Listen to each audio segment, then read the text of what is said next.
What's up, everyone, and welcome to our Section 1B football teams preview. We'll be talking about all the teams in Section 1B, kind of give a brief overview of all of them and kind of how we see the league headed. But I wanted to welcome you all to the show. Thank you, as always, for joining us. I'm your host, Frank Langella, joined by my co-host, Marcelio Langella. Mars, this is our Class B, couple days away from the start of the season, week 0. So welcome to the show. Yeah, I mean, I said this on the other videos too, and the summer flies by, and then now the games are on a week later than normal, which just causes a lot of people to start bugging out. First time I've ever experienced this in my entire life in Section 1, playing Labor Day game is the week 0 or a scrimmage rather than being the first game of the season officially. So it's exciting. They're finally back. Absolutely. And again, want to welcome you all to the show. We're going to be talking about the league. We're going to talk about the teams, things we saw, things what we talked about with the coaches.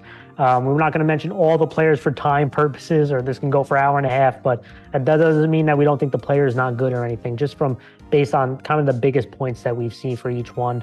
But before we continue and dive into everything, we just want to, give that shout out. If you haven't done so yet, make sure you hit that thumbs up and subscribe. This is where we drop a lot of our content. Our live shows are up on YouTube, and also consider joining our Patreon. It's a big support to us.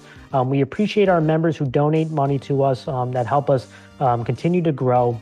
We give some extra perks and some coverages there as well. So beneficial to both sides, but we appreciate for you to consider it, and we thank our current members as always.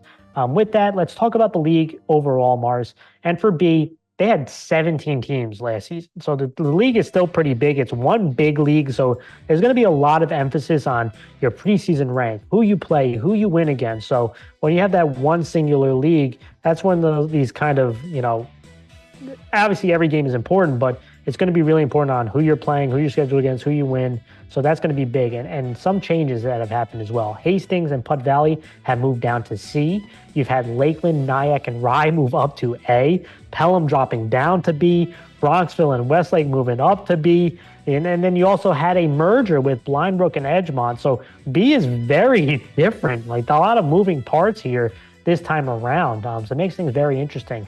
Also, Section 1 had a media day recently, Mars, where they did a poll for the coaches and the players to decide who they think is going to win this section. You could see up on the screen, the coaches and the players, they have some differences here, right? There's not a consensus, and I think that says a lot about B, doesn't it? I don't think that there is this dominant four. Last year it was, it's Rye and Pleasantville, and that's what it ended up being at the end, right? But I don't think that's going to be the same this year. And so interesting information, and let's kind of dive into it, Mars. First team I want to talk about is Ardsley, and there's no specific order here. We're kind of going alphabetical order, but Ardsley's the first team up, and I think one of those contenders in the league, without question. Coached by Coach DeFalco. He's been coaching them since, I think, 2016 now. Last year, they went 7-2. They lost to Rye in the semifinals. Last 3 years, Mars, 18-9. They've won a lot of games. Ardsley is a staple in B. They've won a playoff game 2 of the last 3 years, 6 or more wins, 5 of the last 7 years. They've been over 507 straight years. So this is a team that knows how to win in this league. And on the offensive side, they're returning 6 of 11 starters, 3 out of 5 on the offensive line, Now, they do have to replace their quarterback, who was such an important part of their offense last year. So the identity could be changing. But, Coach really raved about their young quarterback there, who was a JV quarterback last year, and Lucas Kaplan. He was a guy who was very impressed by him. He raved about him when I talked about him. So this could be a young man who could really spark during the season this year. And what's big is that they have a couple guys up front who can make plays for them. Defensively, they have 5 of 11 starters returning as well. So there's going to be a big enough emphasis on being balanced this year offensively. Defensively, they think the D-line play is going to be strong, and they want to continue that. And it's without question. Shane Speckman is a guy to keep an eye on. 3-year starter on that defensive line, also plays on the offensive line. Smaller guy, Marcy's, a defensive lineman that I know you really like. He's scrappy. He can really penetrate. He's not the biggest guy, so he's a guy who will gnaw at your ankles. He has that intensity. He's to be always around the football and really cause a lot of negative plays for his defense. Trey Fiore is another guy, tight end, outside linebacker, strong, physical kid. He's going to be such an important player on both sides of the ball. And keep an eye on this young man. The coach talked about being balanced and running the football. Armani Dolphine, a big, strong kid, track star. He gets to that second level. There's not many people going to catch him. This guy has some really good tools. He split time last year, but on the runs he had was pretty damn impressive. He could really pop off this year. He was a Frank's finest. Next on the list, let's talk about the Briarcliff Hamilton football program. Coached by Coach Stevens. They were 3-6 last year, did not make the playoffs, but 3 wins is the most they've had over the last 3 years since coming back from Section 1 from the Hudson Valley Football League. So again, I know it's not huge numbers, but you also have to have context for different programs, right? So 3 wins was the biggest one that they've had in the last 3 years. Offensively was a struggle. They were last in B in points scored last year. They are returning 5 starters, 2 on the offensive line. They have to replace their quarterback. And coach talked about really wanting balance on the offense. That's a big emphasis this year. Defensively, they were middle of the road, 9 out of 17 in points allowed. So they were pretty solid there. 5 out of 11 starters are returning. This is going to be a pretty young team, coach emphasized, but I will say this, Tyler Gualtieri on the defensive line and offensive line to me really stood out on tape. He was a Frank's finest on the defensive line, tall, long, was very productive for them, kind of one of those players that really stood out. A couple other guys, Chase Sadeka, Jordan Salage, John Solari. These are the things that coach really liked, the work ethic and the work that they put in the offseason. Keep an eye on those young men going forward. William Birch, also, I don't want to mention the younger player, sophomore. He plays running back, defensive back, kick returner.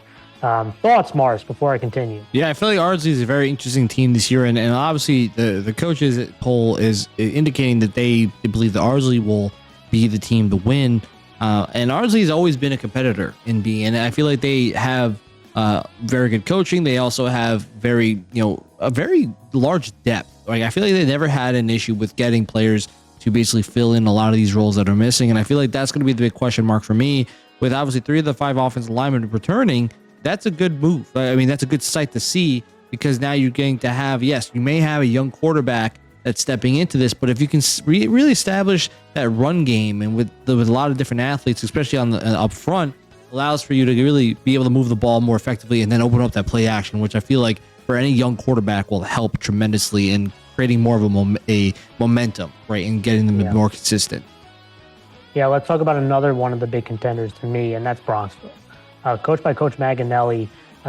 This is a team that, they went 5-5. They started off the season really rough with a bunch of injuries, but they ended up making a really nice run to win the Section C, 1C championship against Westlake. And now they return back to B. And they're also returning a bunch of veteran players. So this was a team that really picked things up as the season went along, both on the offensive and defensive side of the ball.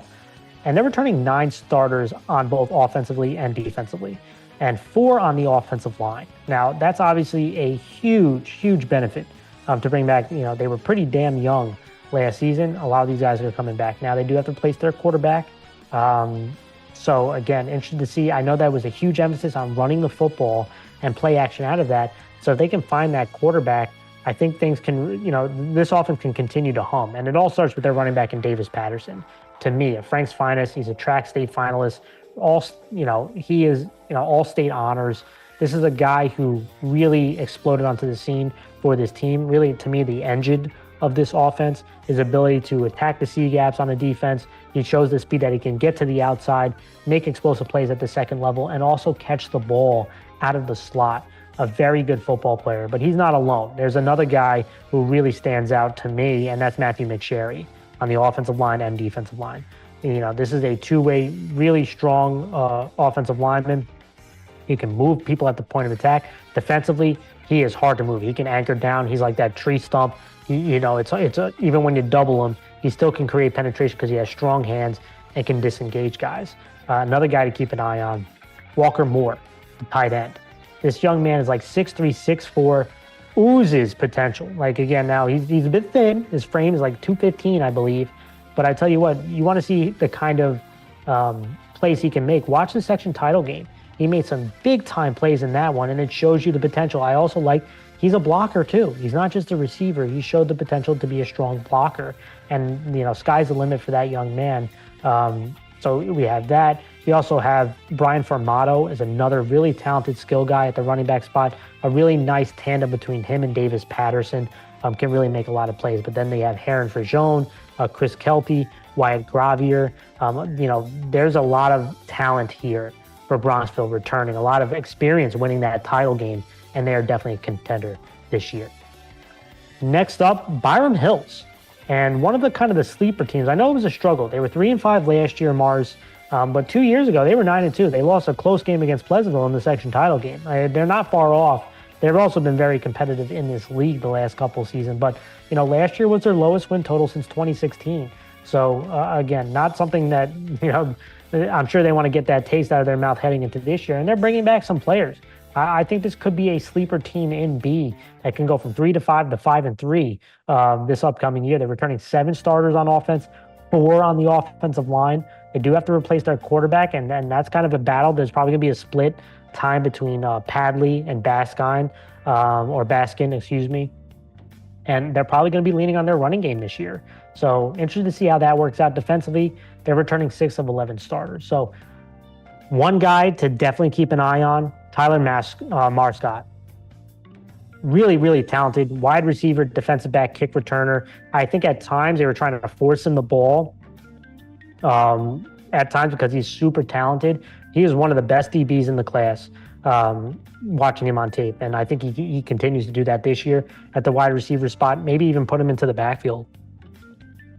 Finding ways to get him the ball because he's that explosive. But a couple other guys, Daniel Leaf at the running back spot is also probably going to be super, super important, or left, excuse me. Mateo Amachuchi on the defensive end spot. He had a really strong year, also going to be important on that offensive line. Evan Petta on that defensive line as well. Stopping the run is going to be kind of the emphasis to me in B. That's going to be huge. A lot of teams like to run the football. Stopping the run is going to be very important. Thoughts, Mars? Yeah, I feel like Bronxville and Byram Hills both have a lot of returning players easily on both squads. But Bronxville's story, I feel like, is a very interesting one because last year they were seen as the major underdogs against Westlake, having one of the youngest teams in Section 1. And they obviously pulled the upset and they won the section title. And now they're returning back to B with a lot of guys returning to play. And the question that a lot of people are saying is that they are a contender, right? And the question is going to be, how do they mesh back into B, right? They have a mixed bag when it comes to B, when it comes to, the playoff contention and issues with health, right? I know the last few years have been rough. But last year was their year, and the question is going to be, how do they react getting back into B with a really great season they had last year? A lot of people are saying that this could be their year, and you got to wait and see what happens because B is a very packed, very packed class this year. Yeah, let's talk about our next team, Croton-Harmon, coached by Coach Buccello. Last season they went 4-4, and they didn't make the playoffs. But I tell you, 4 wins, Mars, the most wins they had since 2012.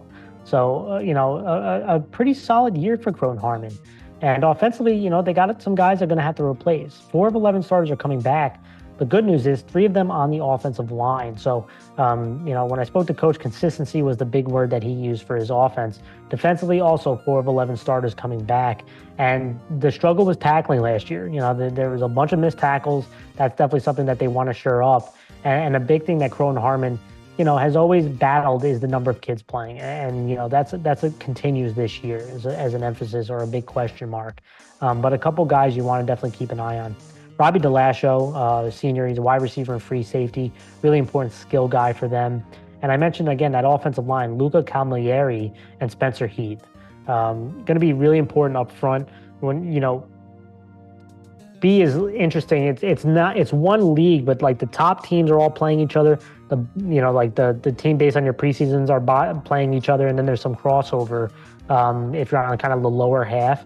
And so I'm interested to see what happens with Croton-Harmon. You got also Damon Lavelle at the running back and defensive back spot as a junior, could be very interesting. But a couple of kids that Coach really liked the work that he put in, definitely to keep an eye on for this team. The next one is the merger, Mars, and that's that Edgemont and Blindbrook. And we talked about it, Mars. I covered the Blindbrook thing last year, which I thought was, awful. I'm just going to call it. I don't think it was handled very well. I thought they should have moved heaven and earth to try to get Brook to play, which ended up not happening, unfortunately. But it's good to see that this merger occurred so that there is a football team. So that I'm very excited about that. And this merger could be very interesting in a smaller league like B. And so unfortunately, I didn't get to talk to Coach this offseason. But I tell you what, when you look at the roster and some of the tape from last season, there are a couple of kids that could really stand out. One of them is from Brook and Carmine Casino, the running back. This is somebody he didn't get the opportunity, and I think this is going to be a guy who can really make some plays in this league and could really be a standout player. Gus Parsons as well, the junior offensive lineman and defensive lineman. And I believe Gus is from Edgemont. Finally, Thomas Russo. He's a strong safety running back, made some plays on the back end of the defense. This is another guy. A couple guys, when you talk about their schedule, this is a team that they went 2-5 last year, Mars. They can get some wins in B this year. And I think it'd be really great to see, this merger come out with some success early on. Thoughts, Mars? Yeah, I feel like the merger is going to be a very good thing for these programs to really now have that combining of talent between both of them, and now they can play a full season. They can now get to see what talent they have accumulated between these both programs, and like you said, B is, especially in the scheduling, I feel like this could be a good moment for these programs to really try to build up some wins, and that the biggest thing is the question mark. You don't know what they're going to be able to pull together based off of the combining of these squads, right? And I feel like I joke around before, it's almost like that idea of, you're missing something on your one team, right? Now you're building it with another one. I always say the Jets and Giants just combined would make, the New York Empire, and they would be the greatest team in the NFL by far with all these combinations of athletes. But it's just that idea that now you can kind of fill in more pieces that you might need, and the other squad might have that. So I feel like it's going to be a very interesting story for sure between this merger. Yeah, and just good for Brook players. Next up is Hen Hud, coached by Coach Coyle. They were 2-6 last year, did not make the playoffs. Offensively, they were 9th in the league out of 17 teams in points scored. Returning 5 of 11 starters, 3 on the offensive line, which I think is going to be really important. And their quarterback is also returning. So, Coach did rave about their quarterback in Joseph Aboud. He's a senior now, really strong running quarterback, and he really talked about how his passing has improved.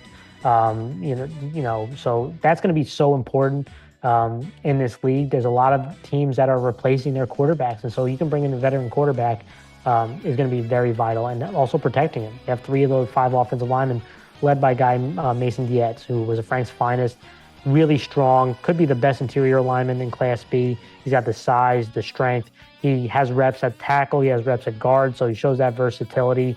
And to me, he was a very impressive player. And another guy to keep an eye on, Justin Parkes, who's a junior. He's a running back, kind of a hybrid running back wide receiver. He's a very explosive, quick player, and this could be the year that he really pops off and people start to recognize him. Defensively, they're returning 3 starters, so a lot of questions on the defensive side of the ball. They lost 4 games by 1 score, Mars, last year. So again, the coach really emphasized to me that they want to see more wins. They want to see that hard work and improvement translate into wins. And so he really talked about how bad does the program want to take that step forward. That was a big emphasis to him. Let's go to the next one, and that is Irvington. Irvington, coached by Coach Myers. Last year, they went 0-7. It was a struggle of a year. Offensively, I thought they were pretty solid, though. They were 12th out of 17 in points scored. Defensively, they were last, right? So obviously, defensively, they really struggled stopping teams. But offensively, they did make some plays. And they are returning 6 of 11 starters, 3 on the offensive line. And offensive line was a struggle last year. So getting those kids back and hoping, really pushing for them to take that next step forward is going to be huge, because up front it was a struggle. Now, they also returned their quarterback in Chris Callahan. So he could be a very impressive, if you could protect him, he showed the ability that he can make big plays for you. Defensively, not as many starters coming back. So again, they were last in defense. Defense is going to be a huge emphasis. I imagine, they have to do a better job last year stopping people, but they they feel they're bigger, stronger, and faster than they are a year ago. So that's going to be really important. One guy that really stands out to me in the trenches is Eldad Fletcher, who, as a defensive lineman, he was very disruptive, and on the offensive line is really going to have to be the anchor. And he was a Frank's finest player. Really powerful hands, heavy hands they call it, where you can really stun defenders, move people. And I like the energy that he plays with. But a couple other guys, Alex Hempstead, Jaden Jarrett, Tim Kane, these are some guys that coach really emphasized on the hard work that they've done. And I mentioned Chris Callahan. If that young man wins the job, he showed he can make some big plays for this team. Thoughts, Mars? Yeah, I feel like Irvington has, obviously with returning players, can give themselves some stability, especially with the offensive line, 3 of the 5 starters returning. That is one of the big questions that coach mentioned, was that the offensive line play, are they going to be more of aggressors? Are they going to be, playing bigger? Are they going to have more of that, taking that step forward rather than just being stuck at the line? And like you said, obviously the athletic ability and just talent of Chris Callahan, if he does get the job, that could be a big win or a push for this offense to get expand upon what their capabilities are, but it really is all going to depend on the offensive line. Yeah. Next on the list, let's talk about Nanuet, coached by Chris McRobbie. First season, he's a former player at Nanuet. They went 4-5 last year. They lost to Ardsley in the quarters. Last 3 years, Mars, Nanuet's won a bunch of games too. They're 18-10. A couple years ago, they were in the section final game against Pleasantville. I remember in 2021. But they've got to replace a bunch of guys. Unfortunately, I didn't get a chance to talk to coach. But to me, Nanuet's always been known for their defense, and that's something that's been strong. They were 6th in defense last year out of the 17 teams in points allowed. That is their identity. The question to me is offensively. They're heavy in the run game. I think it continues this year. Can they get some balance in the pass attack? That's going to be the really important part for this team. A couple guys to look out for. Vincent Duffy, really active linebacker, multi-sport player, and he also is so important. He's going to be so important running the football for them. He's probably going to be the workhorse running back this year. But I loved his, I love the activity he does at the linebacker spot, running back spot. He's going to be such an important two-way player. And Evan Moran, who is the defensive end and also plays at that fullback spot. And if you know Nanuet football, that fullback spot is also really important. He's a lead blocker. He also gets the ball running. He also runs the football. And he also goes out for some pass out of play action. So going to be such an important player. Those two guys really stand out to me. Next on the list, probably one of the biggest contenders as well, Mars. We talk about Pearl River. And coached by Coach Oliva. They went 7-2 last year. Probably, it ended in a bit disappointment. They were probably the favorites against Lakeland. They lost in that quarterfinals game. 7 wins is the most wins in a season since 2018. So really strong year last year. Offensively, they're returning 7 starters, Mars. 4 on the offensive line, including their quarterback. So they're bringing back a bunch of veteran guys. And this is an offense, Mars, that was 3rd in B last year in points scored. So, something, that could be a real strong suit for them. Defensively, they were number 1 in the regular season points allowed defensively. And they're bringing back 8 starters. So a lot of experience from last year returning on the team.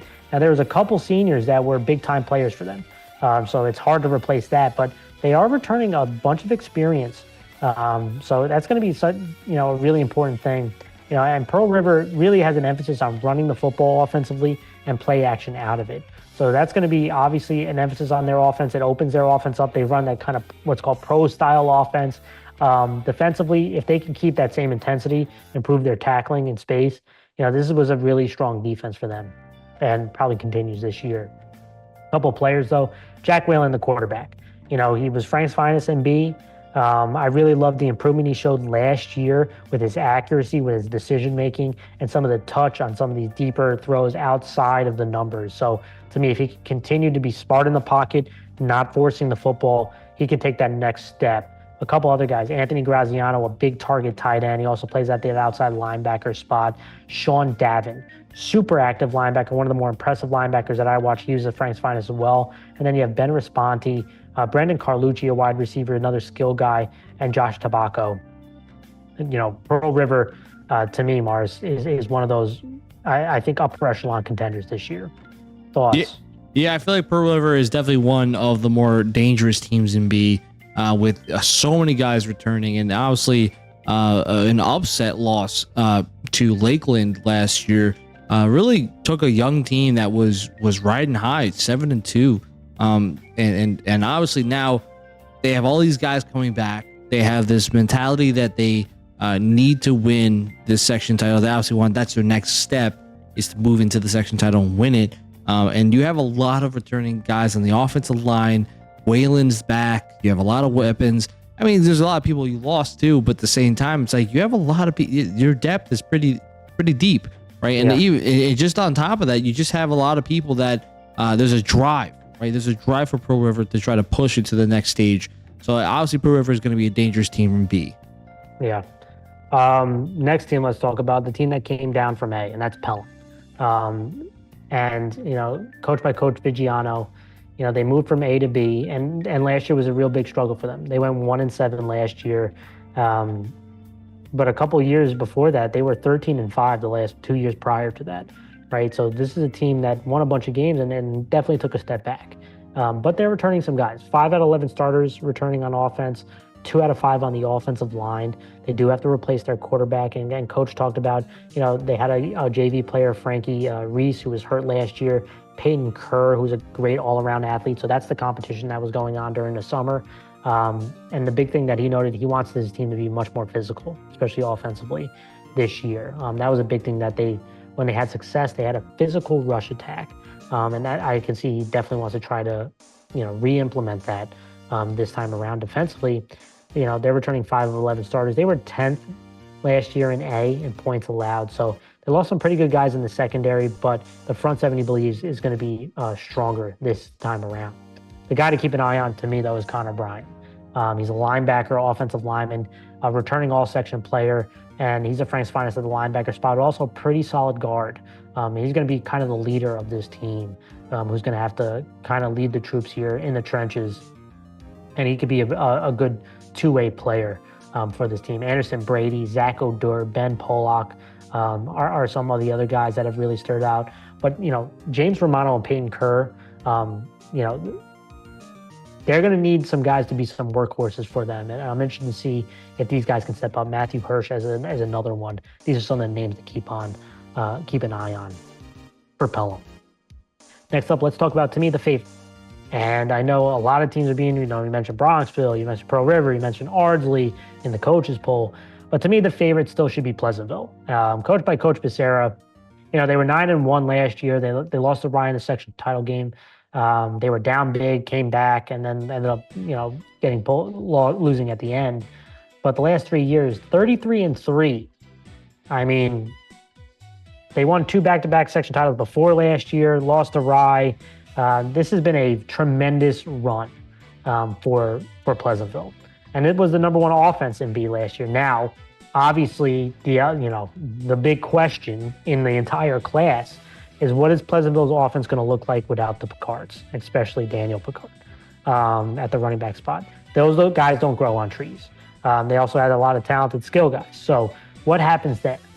Question that, those are the big questions. To me, I think it's still relying on the run game, right? They're returning 4 of 11 starters, 2 on the offensive line, which I think are key, 2 very important offensive linemen. They also have to replace their quarterback, which I know Coach mentioned, the quarterback battle that I don't know who won between Chalice and Rizzi. But interested to see what happens with this rush attack. Interested to see what happens with this offense as a whole. I still think relying on the offensive line, running the football is the key thing, and relying on the defense.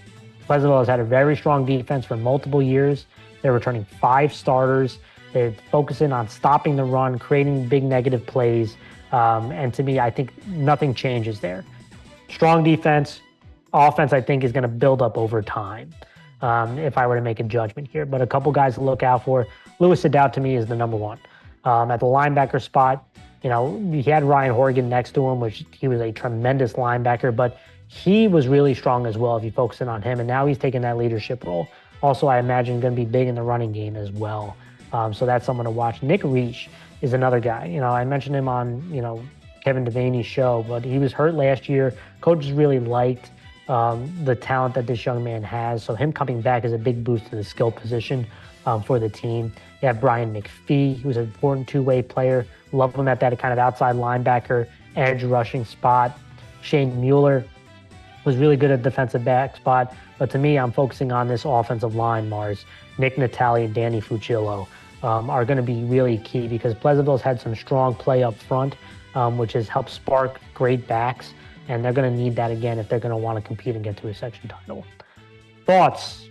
Yeah, I mean, when you think about Pleasantville, obviously they are the favorites, and I think there's a lot of talk and of how competitive it is, and I feel like a lot of people are either overlooking Pleasantville, saying that how can they match the same level without the Picards, and I feel like it's not really a smart idea to do that. I feel like it's always better to kind of have over 30 wins in 3 years. So. I mean, at that point, you shouldn't be overlooking a team, but you kind of mentioned a lot of the key players to look out for, but I feel like what's really important about, especially with the offensive line and the way that the setup is for Pleasantville is, starters that were consistently there.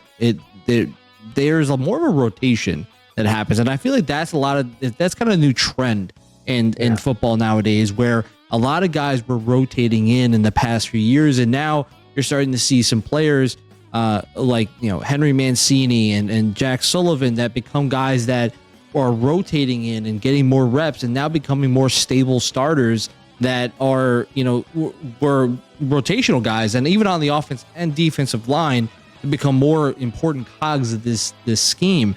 And even Danny Fucillo, who is a very good offensive lineman, defensive lineman is very good, and so he's playing both ways, or if he's going to prioritize one or the other, it just really depends on what is the scheme and what they want to prioritize for the week. But you mentioned all these other guys that are really key players, but I feel like seeing the culmination of the offensive line up front, that's really what's going to set the stage for how Pleasantville reacts. They've had a good offensive lines the past few years, and now if they continue with that, then the run game will develop, and that will open up the pass game with a lot of skill players that are there to make big plays.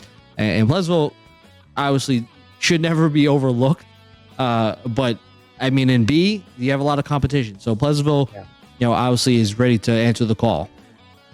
Yeah, we got 3 teams left now, so I'll go through 3 of them, and Mars, you give your final comments. Next one is Rye Neck, and coached by Coach Bika.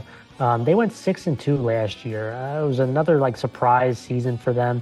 It was the highest win total that they've had since 2014. So strong year. Offensively, they're returning 5 of 11 starters. They were 9th in points scored. 1 out of 5 on the O-line, though. So O-line is going to be a big question on replacing a bunch of those guys there. And the quarterback spot, right? Quarterback was, they had a really good quarterback last year. So how do we replace that? They were having a battle between Gatanio, I apologize again, I'm not great with names, and Paul Ani are competing. And when I spoke to Coach, the big thing was reducing errors, that they put themselves into tough spots last year. Now, they made some great plays to get out of it at times, but that's not the position you want to be. But here's the good news. Defensively, Mars, they had a pretty strong defense, and they're returning 7 of 11 starters. They were 8th in points allowed last year. So, as they're figuring out the O-line, the quarterback, they could rely on their defense. I think that's going to be really important. A couple guys to keep an eye on: Kyle Snow, who's a linebacker for them, very active. Also, the running back spot. Runs very hard, showed pretty good balance and strength, and I think they're going to have to rely on him extensively this season. They also have Joe Salvaderi and Daniel Salvaderi. Joe is a defensive lineman and O-lineman, and Daniel is a running back. So to me, I think the focus is going to be on running the football.